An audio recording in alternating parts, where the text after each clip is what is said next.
Good morning, everyone. This is Sarah Gutierrez. I'm the Deputy Division Director for the Economic Development Department, and I'll be guiding you through this webinar today along with Jennifer Myers, who I'm happy to introduce as our new team leader for the Community Business and Rural Development team, aka Regional Reps. Jennifer comes to EDD with a long history of working in economic development, and many of you know her, so we're excited to have her on board.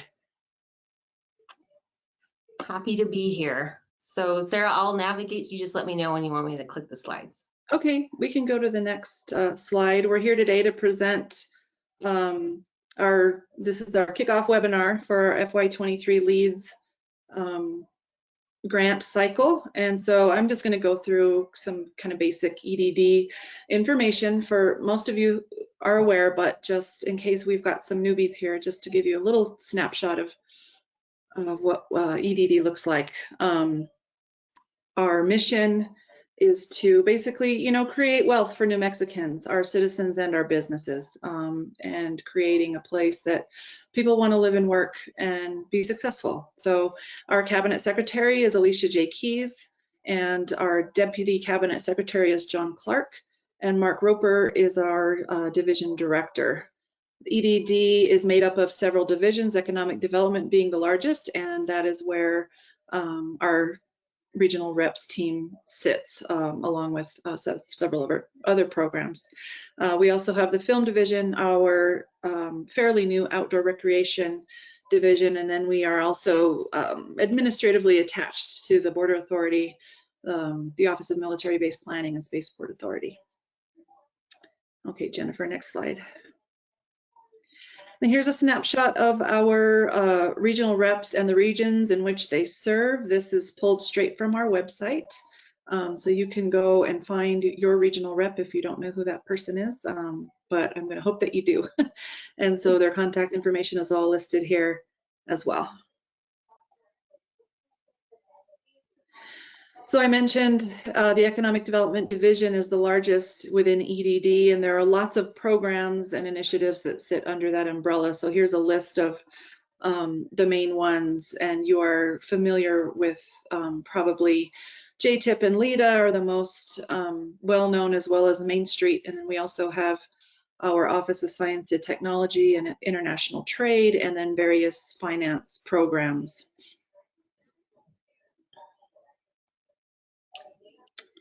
All right, so Jen, I'm going to turn it over to you, and then I may just insert comments here and there. This is not like a terribly formal presentation, but we're going to hope to get the information that you all need. And if you have questions, please just, you can type a question in the question box, and we'll be monitoring that. At the end, we'll address those questions. Great, thank you so much, Sarah. I just want to do mention that we're recording this session, so if you missed something, you can go back and you'll get a copy of this presentation, as well as I think last year you guys had a keyword, so I wanted to let you know that it's super fantastic. So we'll be saying that throughout the webinar. You'll need that for the application process. So I'm going to go through an overview of the program itself and eligibility requirements. I know most of the people that are attending are really familiar with this program, but you may need like a refresher. So I'll just start from the beginning. LEADS is the Local Economic Assistance and Development Support Program. LEADS supports and encourages New Mexico communities in the efforts to create jobs, with an emphasis on the importance of recruitment, retention, and expansion and startup activities. The needs of each community determines how these activities might be tools for job creation, and LEAD grants are used for short-term economic development projects that produce outcomes that range from $5,000 to $25,000. So let's go ahead and discuss eligibility requirements. Eligible entities are part of the economic development effort that includes public and private participation that can demonstrate their capacity to facilitate economic growth and whose primary activities and mission is economic development. So have you an up-to-date community economic development and marketing plan that supports business development and job growth? Are you located in the service area where the Local Economic Development Act and ideally the local option gross receipts tax for economic development or economic development financing tools have been adopted? And on the slide, we have listed and outlined the eligible organizations and types and of course, all applicants must be eligible to receive state funding. So Sarah, feel free to just jump in with any great tidbits as well, so it's not so boring. Okay. I also want to talk about, let's discuss eligible projects. So eligible projects support job creation, expansion of the tax base, or business development through measurable goals. So what we're looking for are consistent with the economic development plan for the location and make sure that the project has a beginning and an end and an appropriate budget and timeline. And also we have listed our economic development core areas. And I know a lot of you are familiar with all of these, BR&E, real estate, technology, entrepreneurial development, and workforce development. Okay, so words of the day, super fantastic.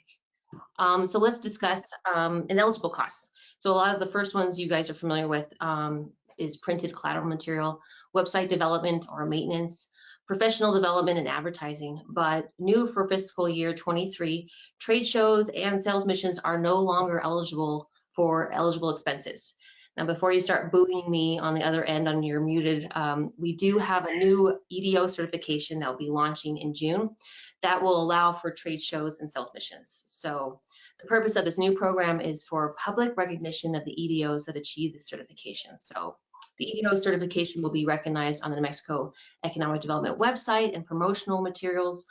Certified EDOs will receive reimbursement funding from the New Mexico Economic Development Department, subject to funding availability, up to $40,000 annually, and funds must be used for marketing events, which includes trade shows and sales missions, so booth rental, travel expense, additional staff costs above the one full-time position, and then advertising costs. So details are going to become, will be forthcoming of this project and this program. But I also want to mention that we'll have an informational webinar on June 14th. So we'll make sure that you get invitation for that webinar as soon as we have that created. I think, okay, I went too fast. All right, so let's talk about the process. So the first step, as Sarah mentioned, talk to your regional rep. And some of you have gone through this process multiple times, but we like to have everybody chat with your regional rep about this project to make sure it falls within eligibility. And so they can provide technical assistance you might need. We want you to have the best possible shot at a successful application. Words of the day, super fantastic. Already you have checked off bullet number 2. You've already attended this webinar, so you already have that done. So on May 23rd, applications open online and must be submitted by 5 p.m. on June 6th. Also on that same day, a copy of the presentation is due to your regional rep. On June 8th and 9th, virtual presentations will be scheduled to give an overview of the proposed project for the review committee. So allow for 30 minutes for the presentation, which will include a 10-minute max slide presentation. So that is June 8th and 9th. And just kind of to talk about the application and awards, as you guys know, the LEADS grants are competitive and go through an evaluation process. And first, that starts with the New Mexico Economic Development staff and volunteers from the SBDCs. So upon completion of the presentation, the committee will make grant award recommendations, and then the Mexico Economic Development Office of the Secretary will make a final award decision subject to available funding. Award projects must begin work July 1st of 2022 or as soon as the grant agreement is fully executed. Award projects must be completed by June 6th of 2023.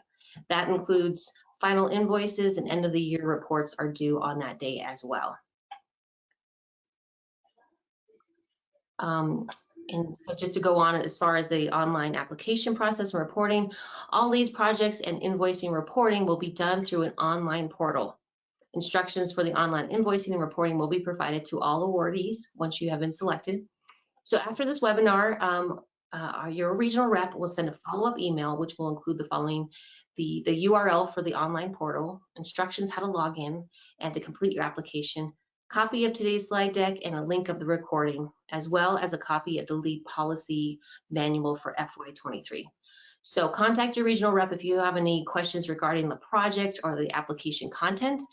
You can contact me directly for any assistance regarding the application and the portal questions as well. And my information is contained on that slide. So let's talk about awards. Here's a quick highlight of the important dates that you have to keep in mind. Now, of course, all LEAD grant awardees are subject to funding. Entities that are not receiving LEADS funding will receive assistance from your regional rep and our partners to help fund that project as well. By June 15th, funding recommendations will be submitted to the Office of the Secretary. Notice of awards and grant agreements will be sent out by your regional rep, and that will happen the week of June 21st. And as I mentioned earlier, all projects must be complete, including final invoice and year-end reports by June 16th of 2023. And so we're kind of going to conclude the webinar. I wanted to just highlight a couple of links on this slide that are pretty important. I have a link to our newsletter. It's our weekly resource wrap-up. It's a great way to stay in touch with state, local, federal programs that are available, which includes a lot of nonprofit resources as well. And it's a great way to just kind of stay connected to our department, as well as, you know, you can always go onto our YouTube channel and look at all of our webinars, and I've done a lot of them. You can look at them at any time. They're always saved there as well. And then we also updated our EDD website as well, and I've included that link there. So I know I said a lot of stuff and I said it very fast. So if anybody has any questions, this is the time to ask them. So I'm going to take a look at who has submitted. Thanks, Jennifer. I replied to a couple of people just personally, and it looks like we've got a couple others I thought we would just talk about as a group. The first one of them says, will the PowerPoint be sent to our email? Yes, everyone, the regional reps will reach out and include the PowerPoint in that email with all the other information about how to apply. Let's see. Getting into the weeds, is lead generation, particularly lead generation consulting services, eligible? I mean, that would be part of recruitment efforts. And so I think that that would probably be an eligible expense, as long as we're not crossing over into any kind of like advertising marketing type work. But I think that other organizations have used some lead generation tools in the past and used their LEADS funding to partially offset that cost. So I would say yes to that, as long as that, you know, you're looking for leads that tie into your strategic plan and your economic development plan and those target industries in your area. Can the grant be used to create a business plan to facilitate building an assisted living facility? Unfortunately, an assisted living facility wouldn't necessarily be, it would not be considered an economic base activity, and so would not be eligible for LEADS. But I would say talk to your regional rep. Maybe there's other resources out there that might be applicable. I don't know of any personally, but we're certainly willing to help you do the research. Let's see. Jennifer, do you see any? Oh yeah, I like this one. It says, is there anything we can do to give us an edge? Oh. I would say be thorough, concise, a very specific project that has a beginning and an end, and it's achievable within the fiscal year time frame, is always looked upon favorably. I think the more organized you are, the more information that you're able to provide about how you might leverage other resources to contribute to the overall cost of your project is always good. If you're looking for leads to cover the entire cost of something without having, you know, any contribution from your organization or partner organizations, that might not be as solid as something that looks like you've got, you know, community buy-in as well as other resources to offset the cost. Let's see. There's a Can you couple. explain? Yeah, oh, go ahead. Oh, go ahead. Will there be guidance or a template to facilitate mid-year and annual reporting? Yes. So mid-year is really just very informal. Your regional reps will reach out and say, "Hey, how are you doing? How's the progress on your project?" And you can just reply in an email and let them know, you know, things are going well, we're on target, we're a little behind. Maybe we have to, you know, take a look at adjusting our scope if you run into some kind of a roadblock. The final report is an actual form that you fill out and is required at the end of the project. This year, we made it available. It's the same report, kind of Excel sheet that we've used in the past. It's available to download through the portal. You complete it and then upload it again. In this fiscal year, we're going to make that report more like the application, where you'll be able to go into the portal and just fill in the blanks rather than kind of working with our clunky Excel sheet. So that's an improvement we're looking forward to having completed in this year.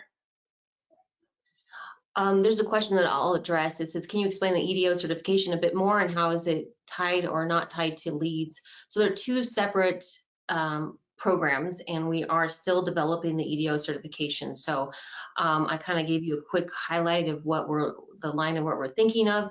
I'm working on the manual probably after this LEADS kickoff meeting. So details will be to come. Just kind of pencil in June 14th as the informational webinar, and that will be a good that will present all the, you know, the detailed information, when the timelines and how to access the funding. Yep. And I will just add that EDOs are, you know, may apply for either or both. There's, you know, if you apply and receive an award from LEADS, that does not eliminate you from applying and being awarded the EDO certification, and vice versa. We just didn't want to have them both going on at once, so that you were, you know, we wanted to give you time to work on one and then the other. The EDO certification funding is really more, I would say, flexible, geared towards helping to support your organization overall. And so the way you spend those funds is really going to be up to you. It might be towards operational costs. It might be towards your efforts if you are planning on doing trade shows or sales missions with the partnership, you could do that. LEADS is really, we're trying to kind of to scale into real specific projects. So I hope that helps your better, you know, understanding. I know it's still kind of conceptual, but we will have more info coming quickly. I'm glad that you did mention that. Yeah, that you did, but you can apply for both. Okay, so for some of the Albuquerque EDOs, is there a preference for rural as opposed to urban projects? The rural projects do get kind of an extra, I think, you know, kind of 5% on the overall score, the more rural it goes. So there's a little bit of a bonus for being rural, but it doesn't, you know, exclude the urban, the Albuquerque EDOs from applying and having, you know, equal consideration.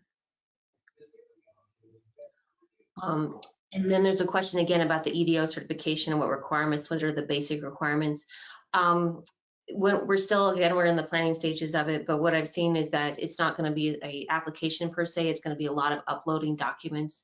You know, I'm trying to think of maybe, yeah, I'm just trying to think. Oh, like board of directors minutes for the last 4 board meetings, a lot of upload stuff. So we'll definitely let you know during that webinar. And you know, you have to have a full-time director, right? I have it here. you know, be a nonprofit, you know, private organization, be able to demonstrate that you know, the community has an economic development plan, things like that. It's going to be very similar to, somewhat similar, I should say, to the old Certified Communities Initiative program that we had. So really, it's all about demonstrating capacity to do economic development. There will be some requirements in terms of professional development training. You would have to demonstrate that you attended at least 5 events or conferences or trainings, workshops, et cetera, related to economic development within the year, things like that.